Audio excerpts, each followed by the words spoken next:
The district attorney is in the house with us tonight, and then it stars all around. Roll it, Scott.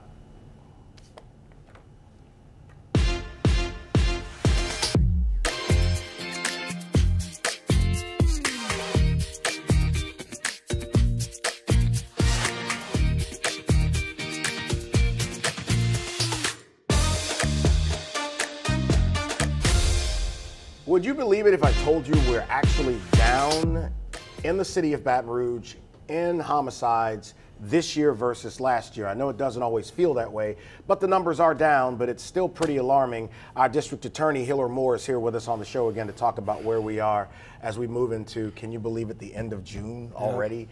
So where are we right now? So I wish you would have asked me 4 weeks ago because I would have had a much better number. But Right. At this date, we're 11% below what we were last year. Okay. Last year, we were 25% below the year before, which was our worst year Yeah. ever. So we're on a downward trend. Other cities, unfortunately, like Orleans, are on the way up, and we're on the way down, which is good. But 4 or 5 weeks ago, I think we were 45% below. Right. And those last 3 weeks just kind of exploded. But the good news is that the non-fatal shootings and the shots fired are down significantly in the parish and in the city by 30% and 25%. So Yeah. the less shots fired, obviously, hopefully the less amount of homicides. We unfortunately had one daylight killing yesterday on Acadian, so we still have a long way to go. You know, we typically see spikes in shootings and bad activity during the summer months because so many more people are on the streets of the city. But with that being said, you're still down this year versus last year. To what do you attribute that? I think people have gotten back to being more normal. Oh, by the way, maybe because it's hot as hell outside too. Yeah, and well, kids are out of school, Yeah. a lot of idle time, but overwhelmingly these murders are gang or group related, and we call them groups, but they're all pretty much related to drugs. So I know that people say drug dealing or drug offenses are nonviolent. They turn very violent. That's overwhelmingly what our cases are. So there were 3 ones in the last week and a half or so that kind of stand out to me a little bit. One was about a couple of young ladies who got on social media and agreed to meet up to fight. And then one of them shows up with a gun and shoots the other one. And fortunately, we don't have good shots, or we'd have 400 murders a year, but shot the young lady in the shoulder. I don't think people understand how often fights or crime start on social media. Just about everyone, all of our things are on social media.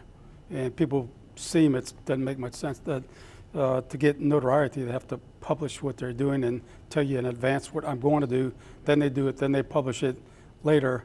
You know, we appreciate the help, but we'd rather it not happen. Right, right. But how that person was not killed in that shooting, I have no idea. But that was a new one for me. The second one I want to bring up, a couple guys are playing basketball in a park. One dunks on the other one. The one who got dunked on goes to his car, gets his gun, and walks his happy you-know-what back onto the court and shoots the other guy. Unfortunately, that one hit home to me in my office because the gentleman who was killed is a son of a secretary and a victim's assistance counselor, at the office. We went to his candlelight vigil Monday night. Had a lot of people there, but yeah, I mean, stupid things. And the third, which is, it's just crazy because of what it's done to this family, is the loss of Montrell Jackson's father, who was beaten to death, ultimately beaten to death outside of the Triple S. And this was, well, I'll leave it right there. There are more details to come, but you know, in the last minute here, what message would you give to the public about where we are and what they should be thinking about? Just know where your kids are, know who your kids are hanging with, particularly do they have guns, why do they have guns? You know, we're seeing so many machine guns right now, semi-automatic weapons that are made fully automatic that are killing and hurting a lot of people. But just taking care of your own family, and that's the way we start. Could I get you back in a couple weeks to talk about this machine gun bill? I want to talk about the juvenile detention center and then what we should be thinking about going into the end of the summer. You'll come back? Absolutely. District Attorney Hiller Moore. We got a cuteness overload in our last segment, but next we'll introduce you to another rock star. Stay right there. So you know when Councilwoman Carolyn Coleman, District 10, you win in District 10, right? What? You better believe it. When she tells me somebody is a superstar, I believe it. And so I had to meet this person myself. So why don't you introduce this young man? Well, why would I introduce this young man? He's the bomb man. He is the man. And so I've known this young man for quite some time, but let me tell you, I have a summer program, and this young man is a part of it. You all heard the district attorney talking about all the crime that's out there and what needs to happen. We are doing something about it. Many people are talking, but we are about it. And it is very important that we have the right people to do something about it with our children. And so, Mr. Harris here is the man. We have children that may have 2 left feet, but when he finishes with them, you can't tell them that they have not been on Broadway. And so that's what's happening in our 6-week summer program, and it is the performing arts component. And Harris is over there at McKinley, you know, I told them about, and they were smart enough. So if you're smart, you'll listen to me. You understand what I'm saying? Brother, with an introduction like that, I probably wouldn't even talk. I would just sit here. I would just sit here. So tell me about yourself. You actually are going to be receiving an award later this year because of your work in the arts, and we'll get to that. But just tell me about your passion to do this work with kids. Well, I've always loved dance and performing arts in general, so I think my job is just to pass that along to them and not just prepare them for high school or college, but for their future careers. And I'm a national adjudicator and a convention instructor as well, so I try to train in all avenues so I can give that to the students as well. Because I tell them you don't always have to be that dancer in front of the camera. Sure. You can also be behind the camera and learn the works behind the scenes to create your own career. It's amazing because I think when kids fall in love with things like art and science and some of these other areas, they can see their path a little bit clearer. And as you said, it's not just the people on the stage, it's the people who make it happen. It's like this thing, there's a bunch of people that make this stuff happen. It's certainly not just about me. How do you motivate kids in a community where so often they're put down and told what they can't do? How do you motivate them to make them believe they can do anything? Well, I try to use those can'ts, the things that everyone is saying, oh, don't flip, don't tumble, you can't do that in your math class. Well, in the dance class, you can. I'm just gonna, I'm pull the mats out for you, but I just try to embrace those things that they do naturally and then pull in that technique to kind of like give them that full circle package. Tell me about this award you're getting later this year. So Art School Networks, one of the largest programs for distinct schools, is giving me the Teacher of the Year Award for Fine Arts. Wow. Yeah. You gotta be proud. Man, I'm sitting here, I'm just sitting here, I'm telling you, like a proud mama. You understand what I'm saying? And these are the kind of things that we need to expose our children to, and that is the fine arts, just everything. The more we can expose them to, then the better they will be. You know, I got a minute, and you met the 2 young ladies who are going to be in the last segment here. Yes. Just cuteness overload. Can't wait to talk with them. One of the things about you that I love so much is how motivating you are to the community.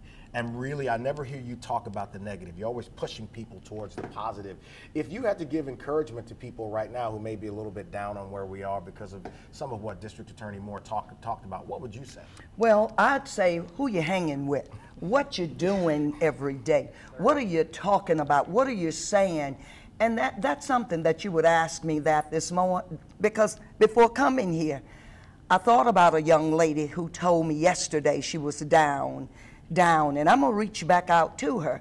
But it's important to watch what you're doing, how you're doing, and who you're doing it with.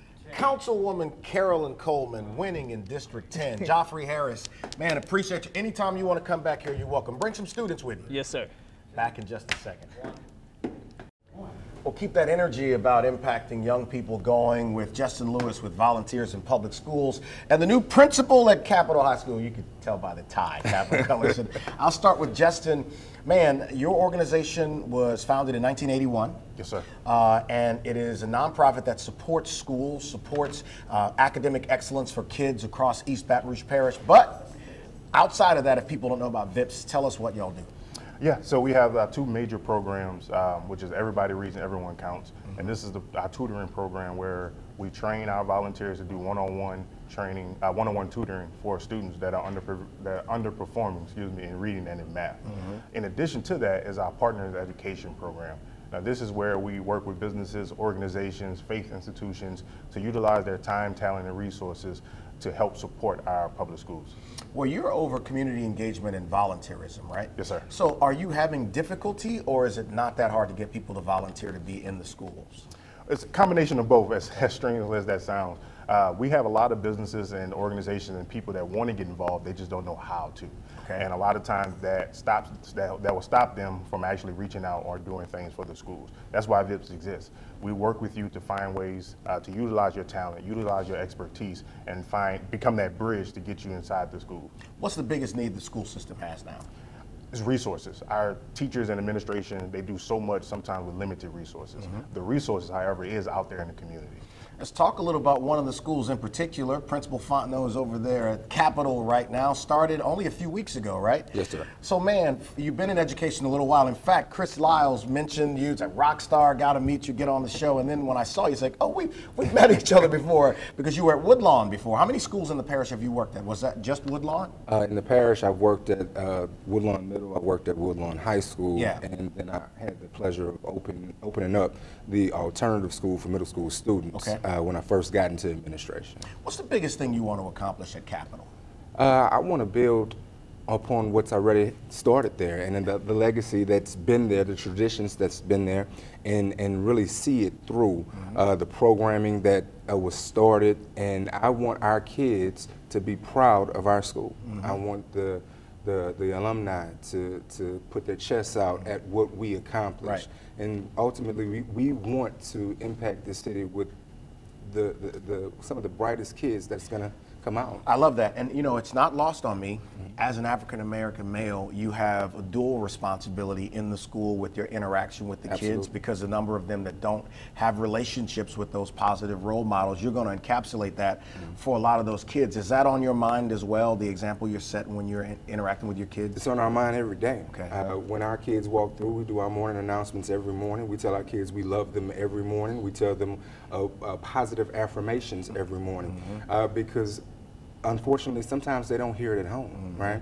And we want these kids to know that we love them. We want these kids to know that we believe in them. Yeah. And even though we may have to discipline them and we may have to get them on the right road, right? That doesn't mean we don't care about them. You know, I've had this conversation with friends of mine who are educators, and I'll ask you this and then I'll follow up. Why do you do this? Obviously, you could have chosen to do anything else. Why do you do this? I do this because this is the business that God wanted me to do. And you know when you're in the right field. Right. And this is what I'm here to do. I'm here to educate these kids. I'm here to provide a way to beat poverty through education. And it can happen for them, and I'm going to see it through. I'll ask you both, what can we do more in a couple minutes here, in a minute here, to draw more people to education? Well, salary is something that is well, just man, money. What's your question? just Yeah. because no teacher makes what they deserve to make. Absolutely not, right. Because you are working far beyond the scope of a traditional job. Right. Right. And we just have to get them into the school so they can see what it really is, so that they can have a realistic expectation of what it can be. Quickly, Justin. Yeah, I mean, it takes a village. I mean, that old saying is true. And education is the community's responsibility. Okay. And just like Principal Fontenot said, having a look inside the school to see what it's all about, because it's a different look when you're inside versus outside. Bring me some Capitol swag over here so Absolutely. I can put it. Justin Lewis, Brandon Fontenot with Capitol High. Back to talk about men's health in just a moment.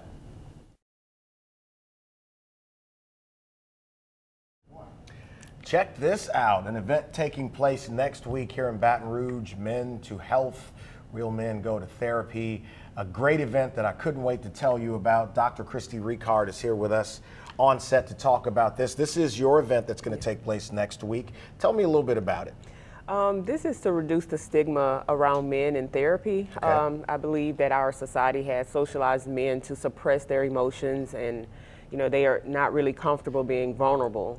So this is to change the conversation around men and mental health. Dealing with that false machismo thing that goes on. Real men so don't often. ask for help. Yeah. Real men, don't get depressed and Right. anxious, and then it really affects their identity and masculinity sometimes. Well, sure. I mean, I'm from a generation where you were just told to suck it up. Toughen don't it ever out. cry, tough it out. No, Yeah. don't talk about how you feel. Keep Yeah. that stuff to yourself. And we've since seen that that has a really negative impact both on the person and the person's surroundings. And I do think more people, would you agree, are becoming more open to talking about mental health, their mental health, right? I do agree. So how much further do we have to go? A long way to go, Yeah. because this has reached our young people. Yeah. As you were just explaining earlier, that we have a lot of teenagers, especially males, that have maladaptive ways of expressing their emotions. Just thinking about not talking about what they're really dealing with, and finding violence as a way to express those emotions. I attended an event last fall that Twana Harris at the Butterfly Society put together. And there was a mental health professional there. And she said something that won't be news to you, but that was so interesting to me. She said that in the case of some people, if they experience a trauma at the age of 12, that mentally, for some of them, they never develop emotionally beyond that. That is true. It's called arrested development. Arrested development. Arrested development. How much of that do you think is happening in our society? A lot. We have a lot of grown men who have never processed trauma from their childhood. And so getting more men to step up, to say, hey, I deal with mental health, I'm depressed, I'm anxious, I think it really will provide a segue into more younger people in our school systems to be able to express themselves as well. And seeking help is not weak, and, No. and depression and anxiety is not feminine. Well, I say if you have a toothache, you go see a dentist. If you break an arm, you go see a medical doctor to fix it. If you have a foot injury, you go see a doctor that specializes in that. If something's wrong with your mind, that's no different than all those other things, correct?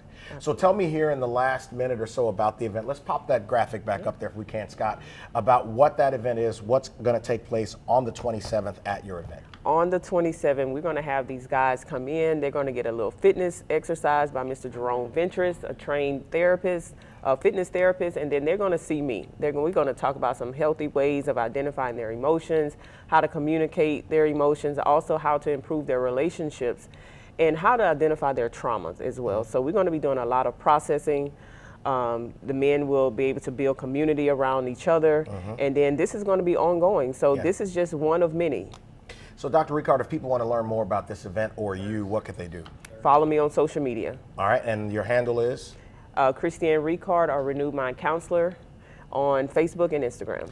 All right, and the event, as you see on the screen there, is going to be on June 27th. It's a good thing there's a QR code there. If you freeze the screen, you could probably capture that and do it right on your phone. Doc, I appreciate it. Look, I got to get you to come back because I want to dig into this social media impact on our society, all right? Yes, absolutely. All right, Cuteness Overload is up next. I promise, stay right there. Rock stars, absolute rock stars. Peyton and Paris Turner, 9 years old, 10 years old, about to be 11. In 3 months. In 3 months.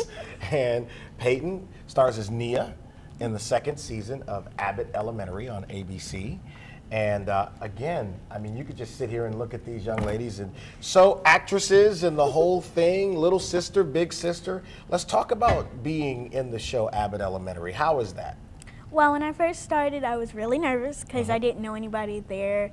Janine was basically my star, the only person I relied on there. Well, I didn't really rely on her. I just really wanted to meet her. Whenever I got picked, well, first I auditioned for 4 people, and I got picked for the best one. When I first auditioned, I didn't get picked for anyone, but my mom said that because it wasn't for me. So you guys like acting, huh? Yes. Yeah. So tell me why. Well, I like acting because I get to meet new people, new producers, and like I love TV because I always watch TV and stuff. And I was always like, I want to be on that. I want to do stuff like that.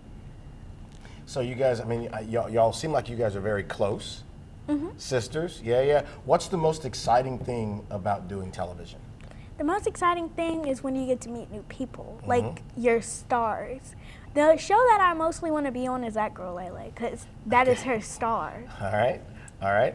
And what's the hardest thing about doing television?